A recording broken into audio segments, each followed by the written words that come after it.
अच्छा, ये एक्सरसाइज 9.4 है। 9.3 ऑलरेडी हम कर चुके हैं।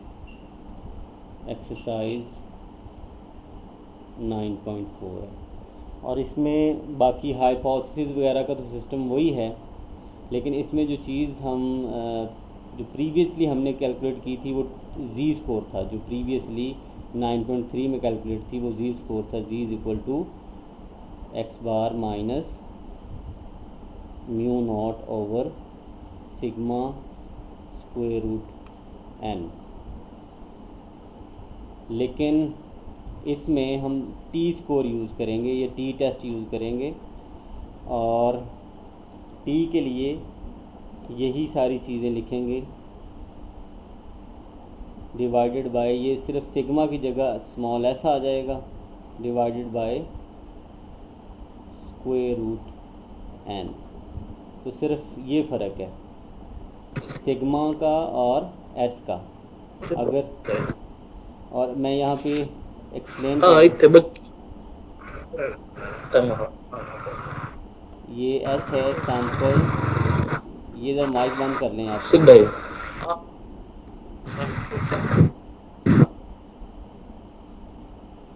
Sample standard deviation. Excuse me sir, आपकी स्क्रीन नहीं शो हो रही।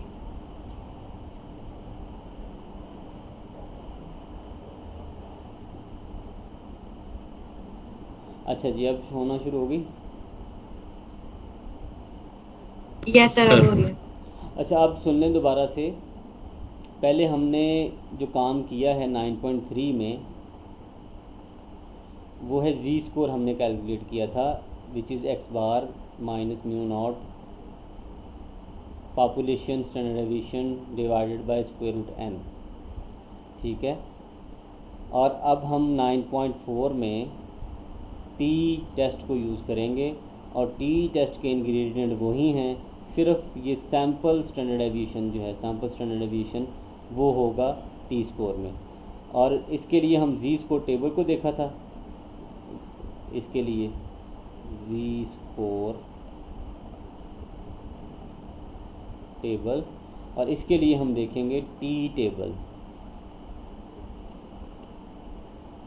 इसका जो टेबल है वो टी टेबल होगा, और ये जो हमने पहले काम किया ये जी स्कोर टेबल है, ये ऑलरेडी हम कर चुके हैं। तो इसकी सारे जो रूल हैं रिजेक्शन वगैरह के वही हैं जो ऑलरेडी हमने किए हुए हैं। तो सबसे पहले हम क्वेश्चन को देखते हैं, और जो फर्स्ट स्टेप है हाइपोथेसिस की इस्टेब्लिशमेंट वो करते हैं, और उसके बाद फिर आगे प्रोसीड करेंगे। The employment and training administration reported that the US mean unemployment insurance benefit was $38 per week।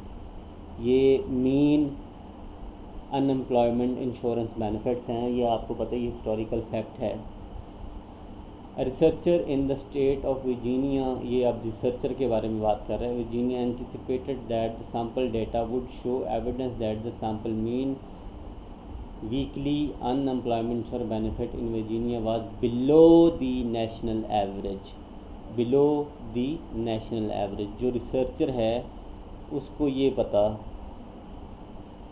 वो ये सोच रहा है कि जो मीन है वो कम है नेशनल से, और 238। इट मीन्स दैट कि यहाँ से हम नल हाइपोथेसिस जो है वो खुद बहुत इस्टेब्लिश कर सकते हैं, जो कि इसका रिवर्स होता है, 238। तो ये हम जो फर्स्ट स्टेप है हाइपोथेसिस की डेवलपमेंट का वो हम कर चुके हैं। ये क्वेश्चन नंबर 27 है, null hypothesis and alternative hypothesis. और सेकंड स्टेप में हम डेटा को नोट डाउन करेंगे, और डेटा हमारे पास है डेवलप दी अप्रोप्रिएट हाइपोथेसिस हमने इस्टेब्लिश कर ली है for the sample of 100 individual. Coding start की हुई आपने? हाँ जी, हाँ जी। n is equal to 100 sample size,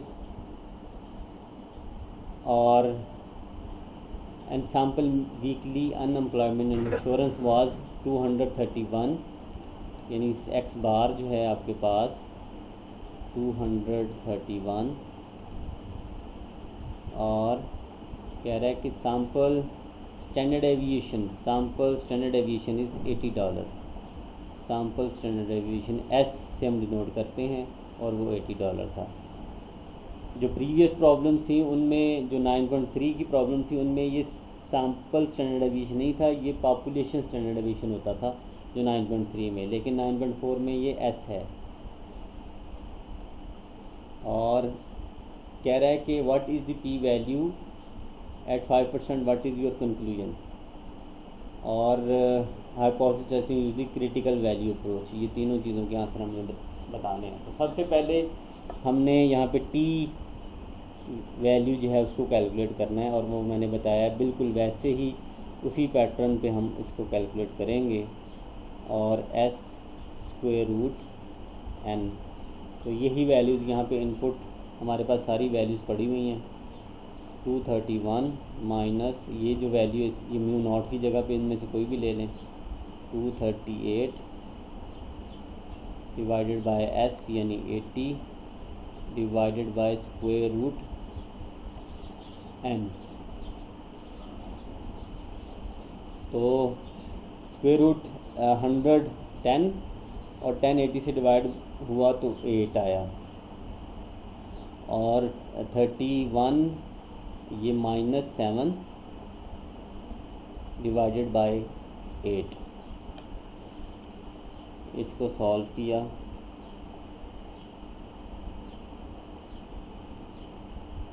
seven divided by 8, तो हमारे पास आंसर आता है -0.88। राउंड ऑफ कर लेते हैं ना, 0.87 है वैसे ना, ये 0.875 है, ये टी की वैल्यू है। अब राउंड ऑफ करके इसको मैंने 0.88 कर दिया है, ये टी की वैल्यू। अब हमने क्या करना है, पी वैल्यू क्या होती है कि हमने इसके करस्पॉन्डिंग एरिया फाइंड आउट करना है, इस टी के वैल्यू। जिस तरह हम जी के करस्पॉन्डिंग एरिया फाइंड आउट करते हैं, बिल्कुल उसी पैटर्न पे हम इस टी के करस्पॉन्डिंग भी एरिया फाइंड आउट कर सकते हैं।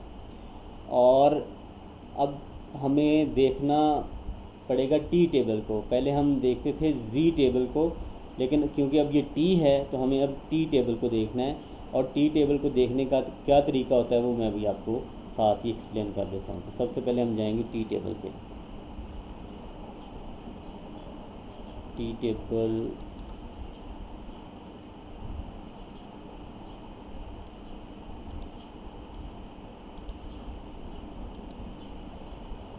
अच्छा जी, ये टी टेबल आ चुका है हमारे पास।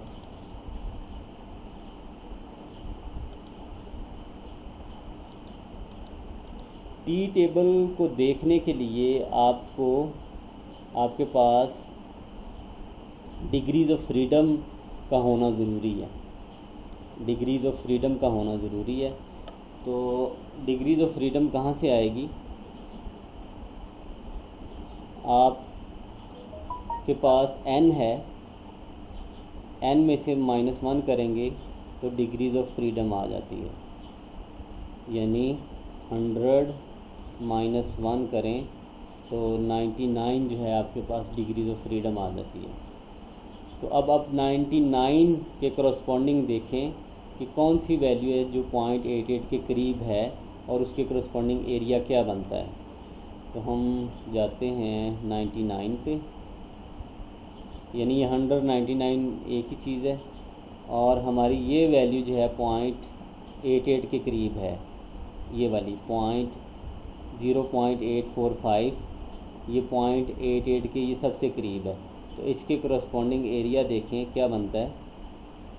तो ये एरिया इसके करस्पॉन्डिंग बनता है 0.20। तो ये इसकी पी वैल्यू बेसिकली होगी, ठीक है। इसके पी वैल्यू 0.20 बनती है अप्रॉक्सीमेटली। इसमें अप्रॉक्सीमेटली बनती है। ठीक है, अब टी टेबल को बेसिकली देखने का मैं दोबारा से फिर आपको बता देता हूँ इसको मेथड टी टेबल को देखने का। ये आपकी बुक में भी है, बुक के लिहाज से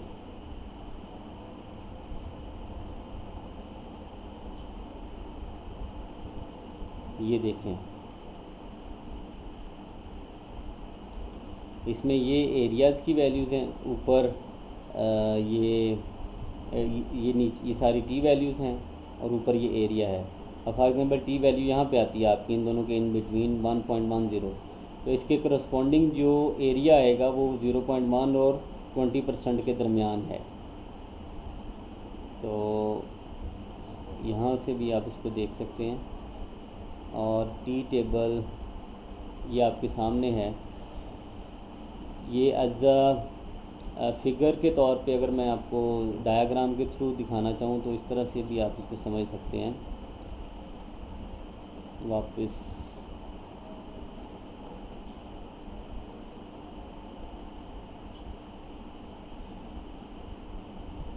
ये मैं आपको टी टेबल को देखने का मेथड बता रहा हूँ। अब टी टेबल में क्या होता है, ये जो एक्सिस है ये सारी टी की वैल्यूज़ होती हैं इनमें। ठीक है, यानी इधर ये वैल्यू 0 है टी की, इधर ये पॉजिटिव एंड सो ऑन, और इधर negative values and so on. अच्छा, अब ये एक तरफ पॉजिटिव एक तरफ नेगेटिव वैल्यूज़ हैं। अब क्या है कि ये जो टेबल है बेसिकली आपको सिर्फ जो वैल्यूज़ प्रोवाइड करता है वो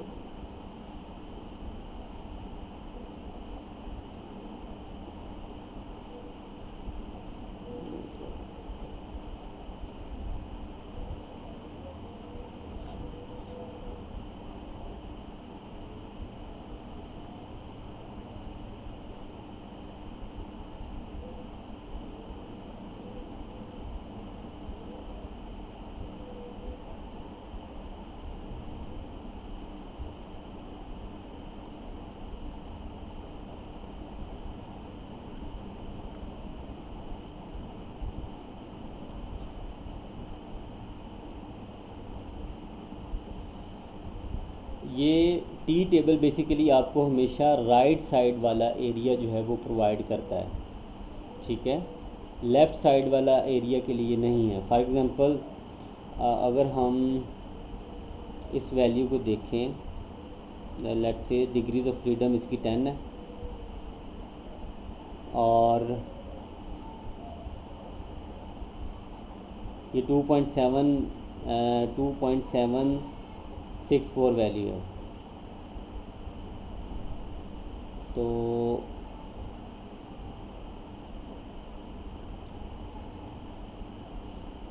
फॉर एग्ज़ाम्पल 2.764 ये वैल्यू बनती है, 764 सपोज ये वैल्यू बनती है यहाँ पे।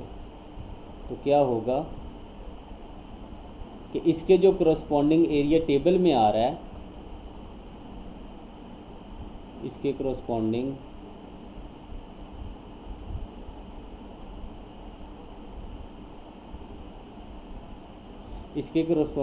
ये 2.764 है, इसके करस्पॉन्डिंग एरिया वन टेल में ये 1% आ रहा है, 0.01 एरिया आ रहा है इधर 1%। तो कहने का ये मतलब है कि ये जो एरिया है ये 1% एरिया है इसके करस्पॉन्डिंग 2.764 के करस्पॉन्डिंग।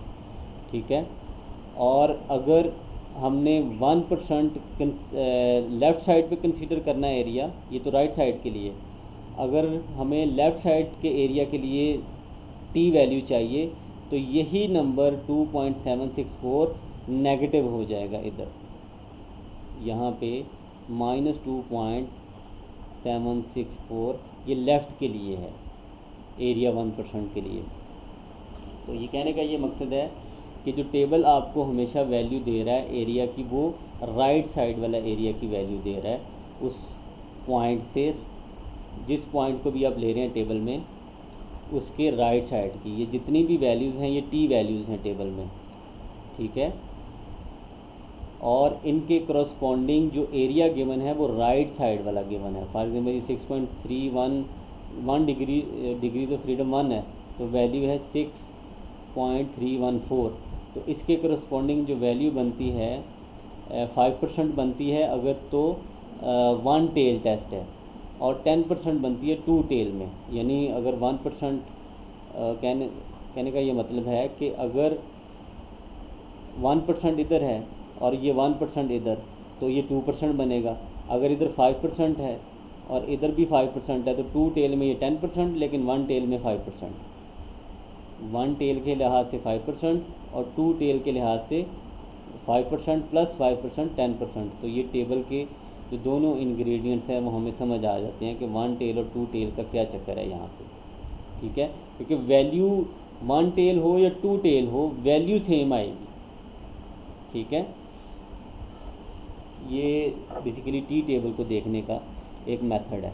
तो अभी हमने अगेन अपनी जो प्रॉब्लम है उसको फिर दोबारा उसकी तरफ आते हैं, और हमने कैलकुलेट किया है t इज़ इक्वल टू 0.88, और हमने इसके करस्पॉन्डिंग एरिया फाइंड आउट करना है। इसके करस्पॉन्डिंग जो एरिया होगा हम उसे p वैल्यू कहते हैं। अब एरिया इसके करस्पॉन्डिंग क्या है, हम जाते हैं टी टेबल पे अगेन, तो देखेंगे कि degrees of freedom, basically degrees of freedom मैंने अगेन आपको पहले भी बताया है, डिग्रीज ऑफ फ्रीडम बेसिकली होता है n-1, यानी 100 आपका सैम्पल साइज़ है, -1 करेंगे तो ये ही डिग्रीज ऑफ फ्रीडम है। तो ये 99 हमारे केस में आ रही है, तो हम 99 यानी डिग्री ऑफ फ्रीडम में जाएंगे। ये डिग्री ऑफ फ्रीडम है कॉलम, इसमें 99 के करीब ये 100 ही बनता है। तो यहाँ पे देखें 0.88 के करीब कौन सी वैल्यू है, तो 0.88 के करीब सिर्फ ये एक नंबर आ रहा है जो 0.88 के बिल्कुल करीब है। तो अगर इसके बिल्कुल ऊपर जाएं तो एरिया ये 20% बनता है जो 1 टेल पे है।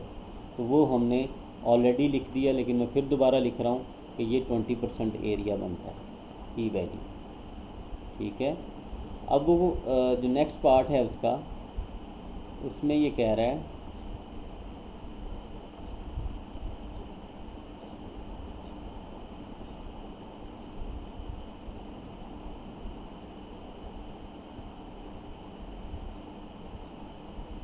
हमने कहाँ पे पहुँच गया है। अच्छा ये तो आ गया।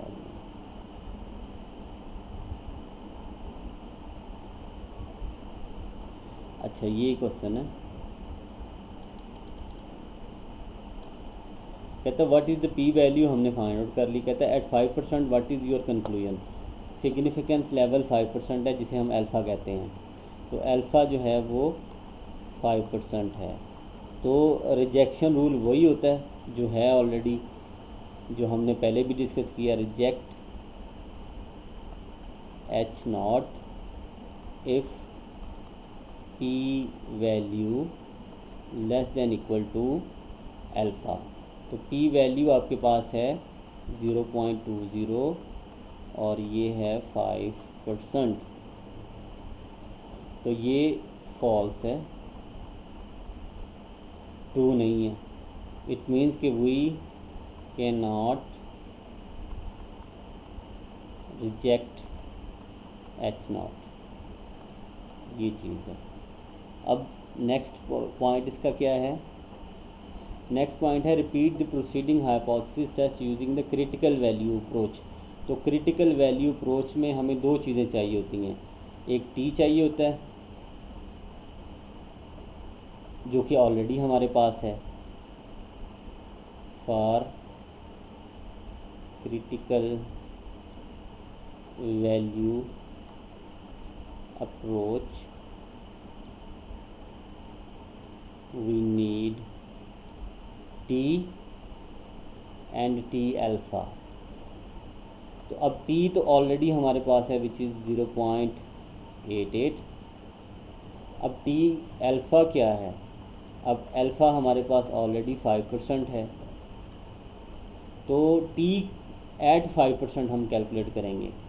तो t एट 5% और डिग्रीज ऑफ फ्रीडम वही रहेगी जो ऑलरेडी है आपके पास इस प्रॉब्लम की डिग्रीज ऑफ फ्रीडम। तो हम 5% पे आते हैं, ये 5% है, ठीक है। और 5% पे देखते हैं डिग्रीज ऑफ फ्रीडम 100 के ऊपर जो वैल्यू बनती है वो बन रही है 1.66।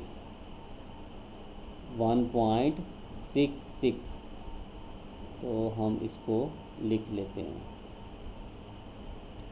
1.66, ये टी अल्फ़ा हमारे पास आ जाता है। अब ये दोनों वैल्यूज़ आ चुकी हैं। अब हम रिजेक्शन रूल लिखते हैं, रिजेक्ट H0 इफ़ टी। अब ये क्योंकि लेफ़्ट टेल टेस्ट है तो मैंने आपको ये बताया कि जब लेफ़्ट टेल टेस्ट होता है तो टी अल्फ़ा जो है वो उसको आप नेगेटिव से मल्टीप्लाई कर देते हैं, टी अल्फ़ा को नेगेटिव से मल्टीप्लाई कर देते हैं। तो इसमें रिजेक्शन रूल बेसिकली लिखेंगे if T is less than equal to T alpha, तो आप इसको रिजेक्ट कर सकते हैं। ये माइनस है तो माइनस भी साथ लगा दें, ठीक है।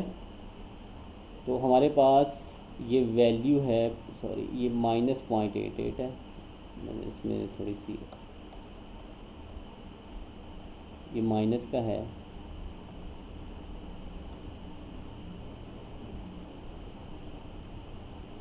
और ये मैंने बताया कि माइनस पे भी जो पी वैल्यू है वो सेम ही रहेगी, चाहे ये माइनस का प्लस का एरिया सेम ही कैलकुलेट होगा। अच्छा, अब इसकी वैल्यू है 0.88 यानी माइनस, और ये माइनस है 0.66। तो अब ये 0.88 लेस नहीं है इससे, तो ये फॉल्स ही है। तो इससे भी हम कह सकते हैं कि वी कैन नॉट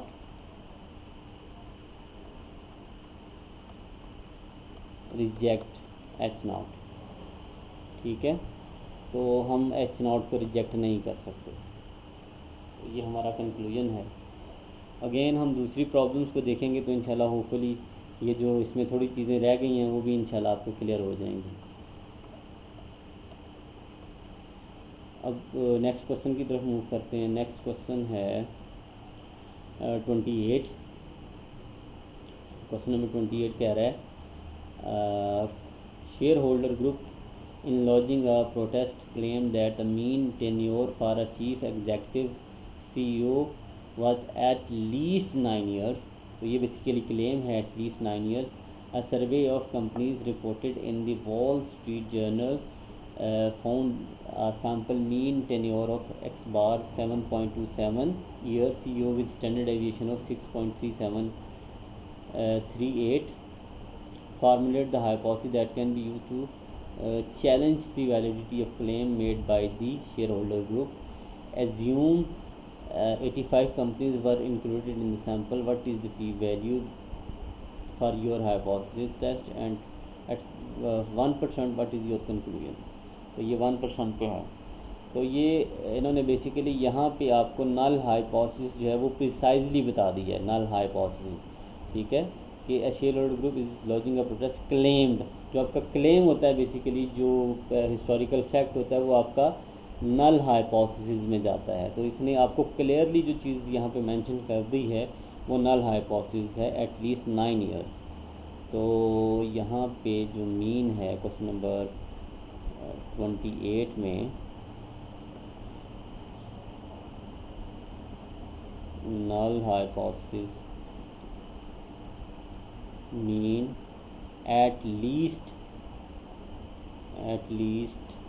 ऐसे लिखेंगे मेरे ख्याल में,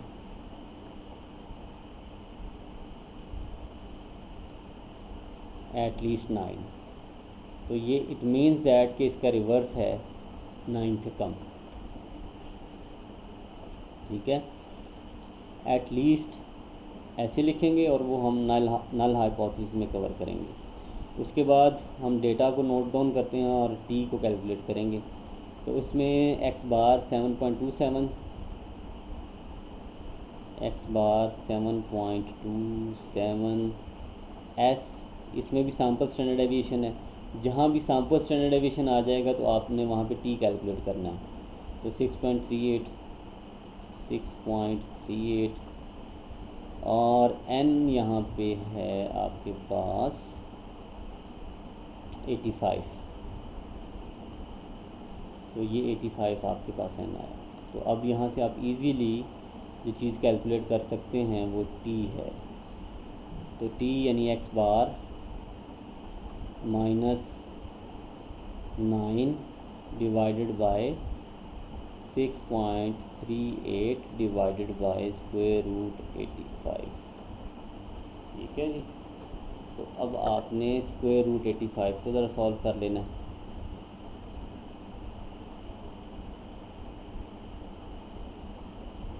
स्क्वायर रूट 85 ये 9.727 माइनस 9 और ये बन गया 9.2 6.38 divided by 9.2, so 6.38 divided by 9.2, तो ये हमारे पास आया -2.27 डिवाइडेड बाय 0.69। ठीक है जी। 9 माइनस 7.27, हाँ नहीं, ये आता है 1.73 आता है।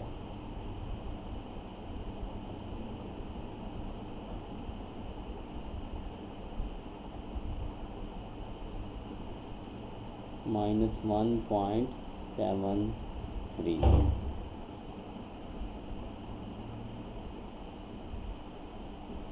डिवाइडेड बाय 0.69, तो ये इसका आंसर आता है -2.50। तो ये टी की वैल्यू आ जाती है -2.50। तो हमने सबसे पहले पी वैल्यू कैलकुलेट करनी है। ये टी की वैल्यू में और प्रिसाइजली लिख दूँ -2.50। ये अगर इसके करस्पॉन्डिंग एरिया जो हम फाइंड करेंगे उसे हम पी वैल्यू कहते हैं। P value is the area corresponding to -2.50। ठीक है। तो ये मैंने पी वैल्यू को एक्सप्लेन भी कर दिया है और इसको हम अब टेबल में देखेंगे।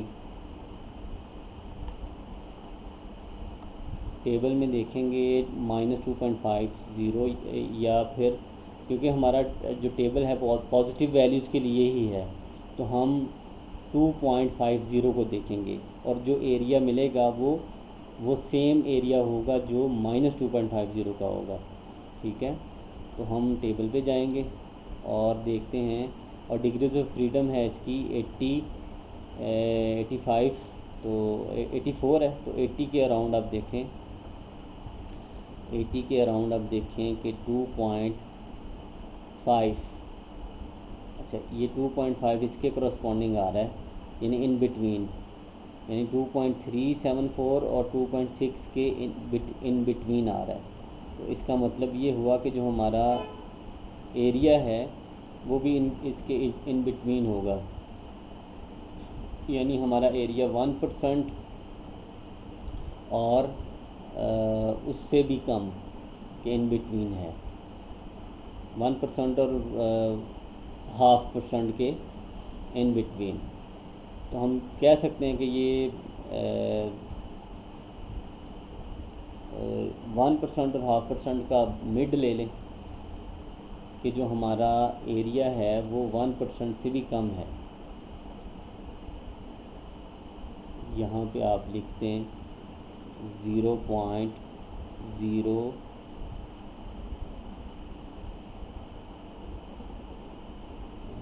मे बी ये पी वैल्यू लेस देन आप लिख दें, p value is less than 1%, less than equal to 1%। ठीक है, अब पी वैल्यू ये आपके पास आ गई और अल्फ़ा इसमें ऑलरेडी हमें गिवन है, इस प्रॉब्लम में अल्फ़ा है 1%। अब अल्फ़ा ऑल 1% है और पी वैल्यू है वो 1% से लेस है, तो हमारा रिजेक्शन रूल क्या होता है, reject H not if P value is less than equals to alpha. P value less than equal to alpha. अब यहाँ पे ऑलरेडी हमें पता है कि P value less than equal to alpha मतलब 1% से कम ही है, तो हम क्या कर सकते हैं, would conclude that we can reject H not. तो ये सिंपली इसमें रिजेक्शन हमने करनी है और कुछ भी नहीं है इसमें, बस ये हो चुका है। तो इसी तरह से ये वेब फाइल प्रॉब्लम 29 ये नहीं करना क्योंकि ये वेब फाइल से रिलेटेड है, तो ये नहीं करेंगे। आगे प्रॉब्लम है इसका 30, इसको डिस्कस कर लेते हैं। और ये की पैटर्न के प्रॉब्लम्स हैं, इसमें कोई ज़्यादा डिफ़िकल्टी नहीं है।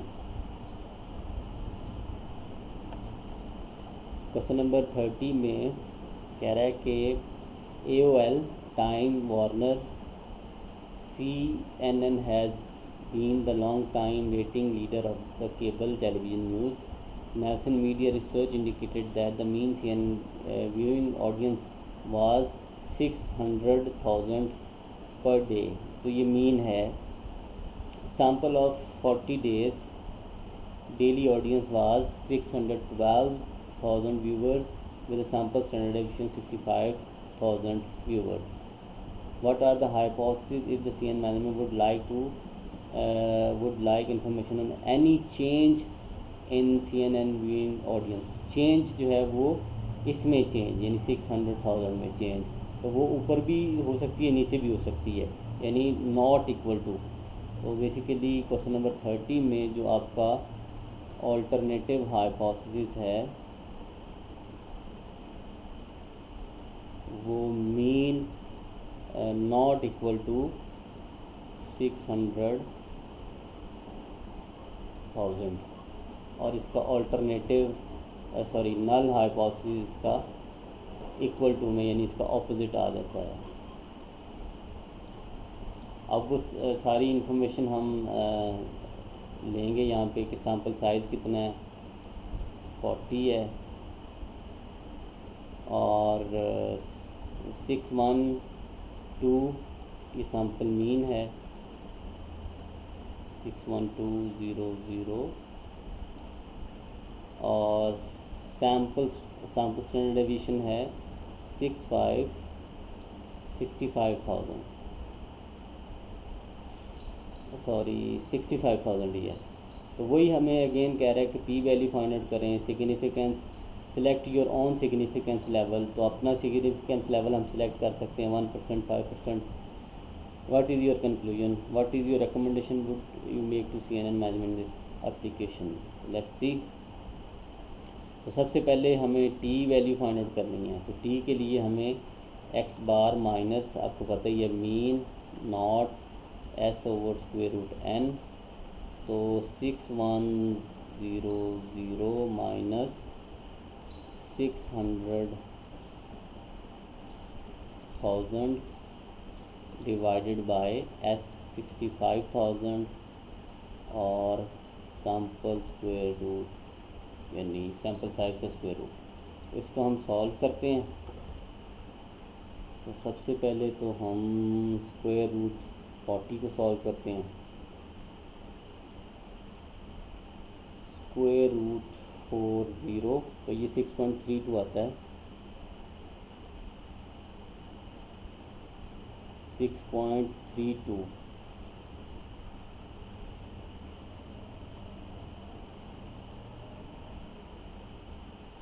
और ऊपर डिफरेंस ले लेते हैं 6100 माइनस ये 12,000 का डिफरेंस है। अब इसकी कैलकुलेशन हम कर लेते हैं।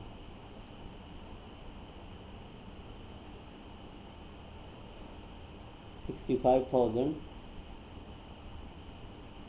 डिवाइडेड बाय 6.32, तो ये 10,000, 12,000 डिवाइडेड बाय 10,000, 284.8 ये आ जाता है। अब हम अगेन 12,000 को डिवाइड करते हैं 10, 284.8, तो ये आ जाता है 1.166। तो ये टी वैल्यू आपके पास आ चुकी है, टी वैल्यू। अब इस टी वैल्यू के करस्पॉन्डिंग आपने एरिया देखना है। तो ये मैंने आपको बताया कि ये टी चाहे नेगेटिव हो या पॉजिटिव हो, तो इसको आपने एज अ पॉजिटिव ही, वो टेबल है पॉजिटिव ही वैल्यू देख सकते हैं। ठीक है, हमारा जो टी वैल्यू का टेबल है वो सिर्फ पॉजिटिव वैल्यूज़ के लिए है। ठीक है, और इसके करस्पॉन्डिंग जो एरिया आता है वो नेगेटिव के लिए भी वही एरिया होता है और पॉजिटिव के लिए भी सेम वही एरिया होता है। तो इस पर आप कभी परेशान ना हो कि ये नेगेटिव आ जाए या पॉजिटिव आ जाए, उसको आपने पॉजिटिव ही समझ के एरिया देखना है। तो तो उसके लिए सिर्फ दो चीज़ों की ज़रूरत होती है। एक तो ये इस नंबर की ज़रूरत है आपको, ये जो टी वैल्यू है, और दूसरा डिग्रीज़ ऑफ फ्रीडम की। तो डिग्रीज़ ऑफ फ्रीडम मैंने आपको बताया है कि वो आपके पास n-1 होता है, यानी 40 - 1, तो ये 39 है। तो डिग्रीज़ ऑफ फ्रीडम भी आपको एग्जैक्ट नहीं मिलती, तो उसके आप अप्रॉक्सीमेट देख सकते हैं। तो अब 40 आपका यहाँ पे आ रहा है, ये 40 है। तो अब देखें कि 1.1 जो है वो कहाँ पे आ रहा है, ये 1.0 है और 1.3 है।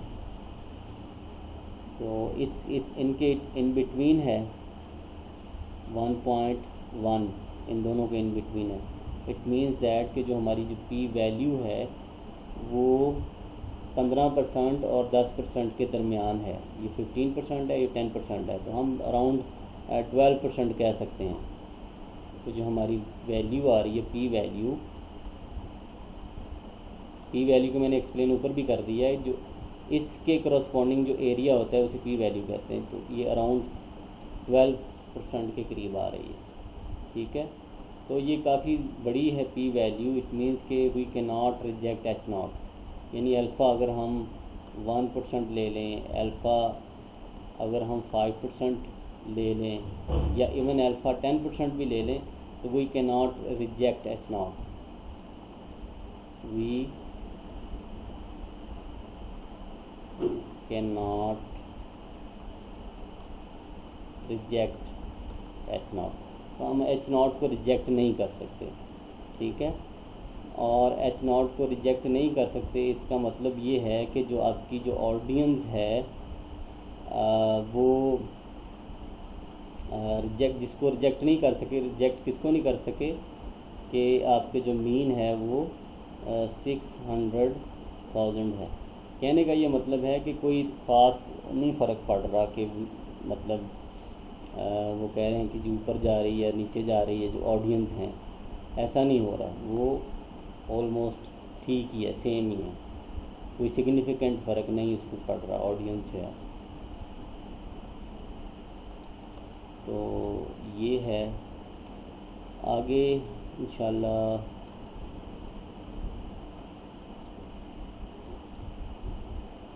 पॉपुलेशन प्रोपोर्शन से रिलेटेड क्वेश्चंस होंगे।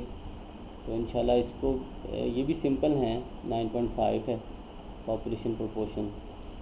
तो इंशाल्लाह नेक्स्ट क्लास में कोशिश करेंगे कि इसको हम कवर करेंगे, पॉपुलेशन प्रोपोर्शन से रिलेटेड क्वेश्चन है। तो इसमें आपने जो थिंग्स टू डू हैं वो आपने कोशिश करनी है, अंडरस्टैंड टी टेबल। ये की पॉइंट है इसमें।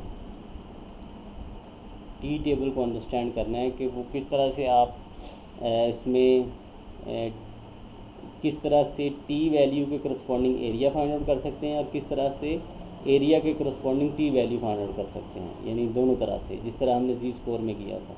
तो इसमें भी आपको यही चीज़ प्रैक्टिस करनी पड़ेगी और इसको समझना पड़ेगा। तो ये आज की वीडियो देखते हैं।